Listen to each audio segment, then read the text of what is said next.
ራሳችሁን ማለት ነው ከማንም ከምንም ቀድማችሁ ከማን መጠበቅ እንዳለባችሁ ታውቃላችሁ? ከራሳችሁ።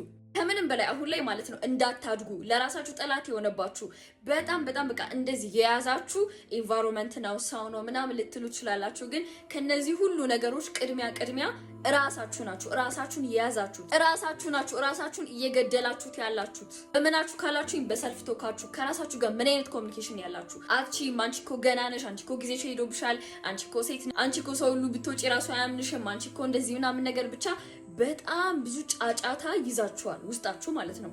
ይሄ ሁሉ ጫጫታ ራሳችሁ እንዳታድጉ ብትሄዱ ራሱ ነገሮች እንዲያደናቅፋችሁ እንዳይሆንላችሁ የሚያደርጉ ማአት ብሊፍ ውስጣችሁ ይዛችሁ ከራሳችሁ ጋር ያንን ንግግር ደጋግማችሁ እየተነጋገራችሁ ሰልፍ ቶካችሁ በሙሉ የማይረባ ከመሆኑ የተነሳ ማለት ነው እናንተ አሁን ላይ ራሳችሁን በምታነጋግሩበት ከራሳችሁ ጋር ባላችሁ ሰልፍ ቶክ ልክ ሰዎችን ብታናግሩና ያቃል ቢወጣ ማለት ነው ጭራሽ ጓደኛ እንደማይኖራችሁ ታውቃላችሁ። ጭራሽ ማለት ነው። እና ከዚህኛው ራሳችሁን ፕሮቴክት ማድረግ ያለባችሁ መጀመሪያ። ምክንያቱም እንዳትሄዱ እንዳታድጉ የሚያደርጋችሁ ትልቁ ነገር የራሳችሁ ሀሳብ ስለሆነ ራሳችሁን ከራሳችሁ እየጠበቃችሁ እና ይመቻችሁ።